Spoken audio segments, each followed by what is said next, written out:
Hello viewers, welcome back to my channel. இப்போ என்ன பார்க்க போகிறோன்னா மாலைபட்சம் நோ ஆனியன் நோ கார்லிக் சமையல் என்னென்னு பார்க்கலாமா? வாங்க வீடியோக்குள்ளே போகலாம். இன்றைக்கி சமையலுக்கு மிளகெல்லாம் சேர்க்காமல் தனி இஞ்சி ரசம் தான் பார்க்க போகிறோம். அதுக்கு காம்பினேஷனாக வெள்ளை பூசணிக்காய் பொரிச்ச கூட்டு, திருநெல்வேலி ஸ்டைல் தேங்காய் பொரிச்சு போட்ட கூட்டு.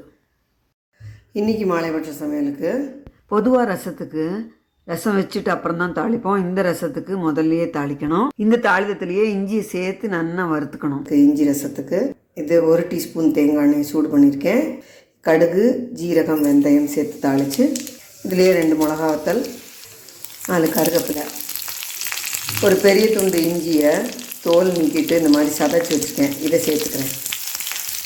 இந்த மஞ்சப்பொடி சேர்த்து இஞ்சி கொஞ்சம் நல்லா வறுப்படணும். அந்த அளவுக்கு இதை வறுத்துக்கலாம். இஞ்சி வறுப்பட்டதும் இதில் தண்ணி ஊற்றிக்கிறேன். இதில் ஒரு தக்காளி பெருசு நறுக்கினது, ஒரு துண்டு பெருங்காயமும் சேர்த்து கொஞ்சம் உப்பு சேர்த்து கொதிக்க விட்டுக்கிறேன். நல்லா கொதிக்கட்டும். இஞ்சி ரசம் நல்லா கொதித்து இஞ்சியோட எசன்ஸ் எல்லாம் இதில் இறங்கியாச்சு. இப்போது ஒரு சின்ன கொட்டைப்பாக்கு அளவு பொடியை 3/4 டம்ளர் தண்ணியில் கரைச்சி வச்சுருந்தேன். அதை இதில் சேர்த்துக்கிறேன்.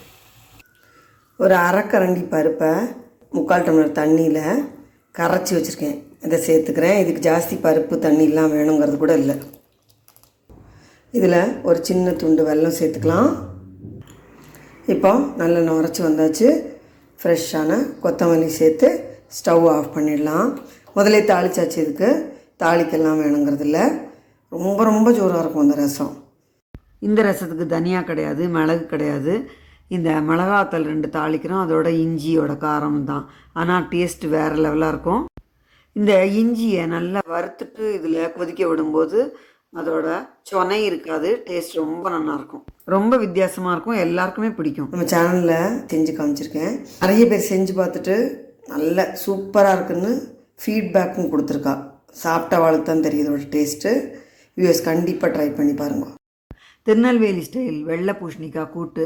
அதுக்கு 1/4 kg வெள்ளை பூசணிக்காயை தோல் விதையெல்லாம் எடுத்துட்டு இந்த மாதிரி ஸ்கொயராக நடுக்கி 1 டேபிள் ஸ்பூன் அளவு பயத்தம்பருப்பு, 2 டேபிள் ஸ்பூன் அளவு கடலைப்பருப்பு சேர்த்து குக்கரில் 2 விசில் விட்டு எடுத்தாச்சு. நல்லா வந்துருக்கு பாருங்க இந்த வெள்ளை பூசணிக்காய் பருப்பு எல்லாமே. இதை 1 நிமிஷம் கொதிக்க விட்டுக்கலாம். அதுக்குள்ளே கூட்டு கரைக்கிறதுக்கு 1 மிளகா வத்தல், 1 பச்சை மிளகா, 3 டேபிள் ஸ்பூன் அளவு தேங்காய் துருவல், 1/2 டீஸ்பூன் ஜீரகம் சேர்த்து இதை கொஞ்சமாக தண்ணி விட்டு பேஸ்ட்டாக இந்த மாதிரி அரைச்சிட்டு இந்த கொதிச்சுட்டு இருக்கிற கூட்டில் சேர்த்து கலந்து விட்டு ஒரு கொதி விட்டுருந்தா போகிறோம். நம்ம கூட்டு ரெடி. இது சாதத்தில் போட்டு பிசைஞ்சும் சாப்பிட்லாம், தொட்டுக்கவும் வச்சுக்கலாம். கூட்டு கொதிச்சாச்சு பாருங்க. இப்போ ஸ்டவ் ஆஃப் பண்ணிடலாம். கூட்டுக்கு தாளிக்கிறதுக்கு 2 டீஸ்பூன் தேங்காய் எண்ணெய் சூடு பண்ணி கடுகு, உளுத்தம்பருப்பு, 1 டேபிள் ஸ்பூன் அளவு தேங்காய், கருவேப்பிலை சேர்த்து தேங்காய் பொன் கலராக வறுபடணும். அந்த அளவுக்கு வறுத்துட்டு இந்த தாளிப்பை வீட்டில் சேர்த்துக்கணும். சூப்பரான டேஸ்டியான பூசணிக்காய் கூட்டு ரெடி. ரொம்ப ரொம்ப ஜோராக இருக்கும் இந்த கூட்டு. இதோட ஹைலைட்டே இந்த தேங்காயை இந்த மாதிரி செவக்க வறுத்து சேர்த்து போடுறது தான். வியூவர்ஸ் கண்டிப்பாக ட்ரை பண்ணி பாருங்க. இன்றைக்கி மாலைபட்ச சமையலுக்கு ரொம்பவே யூனிக்கான இஞ்சி ரசம், வெள்ளை பூசணிக்காய், திருநெல்வேலி ஸ்டைல் கூட்டு, வடாம், சாலட்டுக்கு வெள்ளரிக்காய், சாதம், பருப்பு, நெய், தயிர், ஊறுகாய். இதுதான் சிம்பிளான மாலைபட்ச சமையல். இந்த வீடியோவில் யூஸ்ஃபுல்லாக இருக்கும்னு நினைக்கிறேன். லைக் பண்ணுங்கள், ஷேர் பண்ணுங்கள், சப்ஸ்கிரைப் பண்ணுங்கள். தேங்க்யூ ஃபார் வாட்சிங்.